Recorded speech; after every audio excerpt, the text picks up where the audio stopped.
ഇപ്പോൾ നമ്മുടെ ഈ സമൂഹത്തിൽ നടന്നുകൊണ്ടിരിക്കുന്ന ഒരു സാമൂഹ്യ വിപത്തിനെ ആസ്പദമാക്കിയുള്ള ഒരു ഏകാഭിനയമാണ് ഞാൻ ഇന്നിവിടെ കാഴ്ചവെക്കുന്നത്.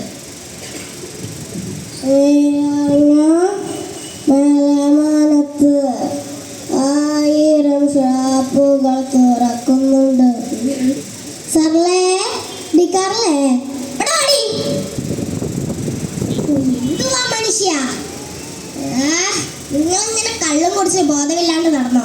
നാട്ടുകാരെ, നിങ്ങൾക്കറിയോ ഇതേ ഒരു KCB ഉദ്യോഗസ്ഥനോ? നേരെ രാവിലെ തന്നെ കള്ളും കുടിച്ച് ഇറങ്ങിക്കോളും. കണ്ട ബില്ലടച്ചവന്റെയും ബില്ലടയ്ക്കാത്തവന്റെയും വീട്ടിൽ കയറി ഫ്യൂസ് ഊരി കൊണ്ടുവരാൻ. നിനക്ക് സമാധാനം പറയേണ്ട ആരാ? ഈ വീട്ടിൽ ഇരിക്കുന്ന ഞാൻ. മനുഷ്യ, നിങ്ങളോട് 2 മാസം കൊണ്ട് പറയുവാണോ +2 പഠിക്കണം, ചെറുക്കണം, ഫീസ് അടയ്ക്കണം എന്ന്?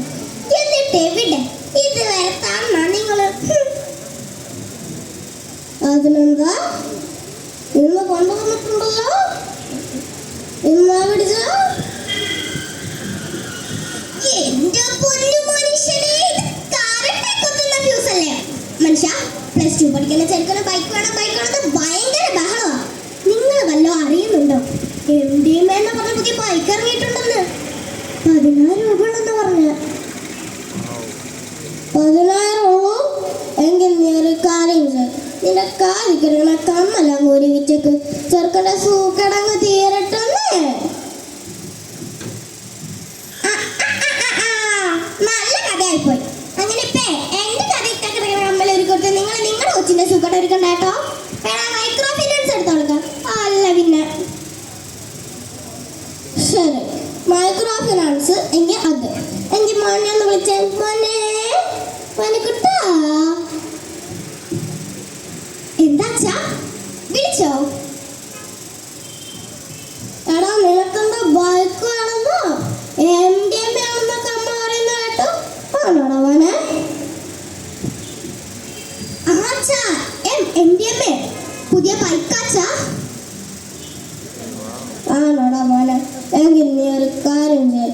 നാളെ തന്നെ അമ്മേൻ്റെ ഒന്ന് ക്യാഷ് വാങ്ങിപ്പോ ബൈക്ക് വാങ്ങിപ്പോ കേട്ടോ. ശരി.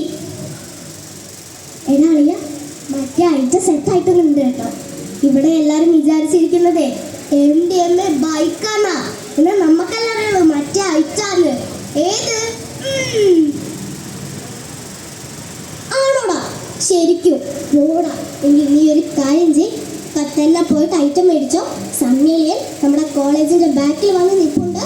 പിന്നെ കിട്ടിക്കഴിഞ്ഞ ഒറ്റയ്ക്ക് അങ്ങോട്ട് തീർത്തേക്കരുത്. അവൾമാർ കൂടെ കൊടുക്കണം. അവൾമാർ മേടിച്ചപ്പോ നമുക്ക് തന്നതാ. ഓക്കേടാ മച്ചാ, സെറ്റ്. ഹലോ, ഓമനക്കുട്ടനല്ലേ?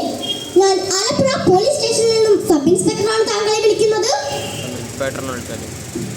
ഹലോ സാർ, ഞാനൊന്നും അങ്ങനെ തെറ്റൊന്നും ചെയ്തിട്ടില്ല. ഒന്ന് ഫ്യൂസ് ഒന്നും ഊരിയിട്ടില്ലല്ലോ സാർ. ബില്ലൊക്കെ കറക്റ്റ് ആയിട്ട് തന്നെയാണല്ലോ സാർ അടച്ചിട്ടുള്ളത്. അതിന് താങ്കൾ തെറ്റും ചെയ്തിട്ടില്ലെന്ന് ഞങ്ങൾക്കറിയാം. താങ്കളുടെ മകനല്ലേ മനു? താങ്കളുടെ മകനെ MDMA ഞങ്ങൾ കസ്റ്റഡിയിൽ എടുത്തിട്ടുണ്ട്. വേഗം തന്നെ താങ്കൾ ഇങ്ങോട്ടേക്ക് എത്തിച്ചേരണം സാർ. അത് ബൈക്ക് മേടിക്കുന്നത് തെറ്റാണ് ഞാൻ അറിഞ്ഞിരുന്നില്ല സാർ. ഓക്കെ, ഞാനിപ്പോൾ തന്നെ അങ്ങോട്ടേക്ക് എത്തിച്ചേരാം സാർ. സാറല്ലേ, നീ നമ്മുടെ മെമ്പറെ ഒന്ന് വിളിച്ചേ. അല്ലേ വേണ്ട, ഞാൻ വിളിക്കാം. നിന്നെയും മെമ്പറേയും കൂടെ ഒരുമിച്ചാണ് എനിക്ക് ഉണക്കമീൻ ഓർമ്മ വരുന്നത്. ഉണക്കമീൻ ഓർക്കുന്നത് പോലെ തിന്നെന്തായാലും നല്ല രുചിയ. ഹലോ മെമ്പറെ, അത്യാവശ്യമായിട്ട് ഇവിടെ വരെ ഒന്ന് വരണം. ബൈക്ക് മേടിക്കാൻ പോയത് കുഞ്ഞിനെ പോലീസ് നോക്കി. എത്തിയോ? ഇതെങ്ങാണ്ടുണ്ടായിരുന്നോ? ഓക്കെ. എടോ താനിങ്ങനെ ചീത്ത പറയാതെ. വീട് എഴുതി കൊടുക്കുന്നത് ഹോസ്പിറ്റൽ.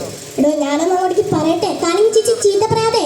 ഞാനൊരു കാര്യം ചെയ്യാം, ഒരു 10 മിനിറ്റ് കഴിഞ്ഞ് തന്നെ അങ്ങോട്ടേക്ക് വിളിക്കാം. ആടോ, വൈകുന്നേരം അങ്ങോട്ടേക്ക് വരാം. വെക്കണോ ഫോൺ? എന്താണ് അവിടെ കുട്ടാ, കാര്യം പറ.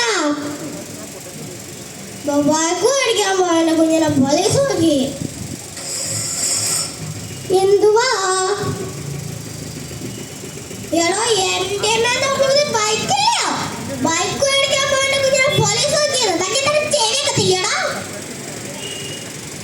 എന്ത് വിവരക്കേടാണോ അവനെ കുട്ടാൻ ഈ പറയുന്നേ? നിന്നോടാരാ പറഞ്ഞ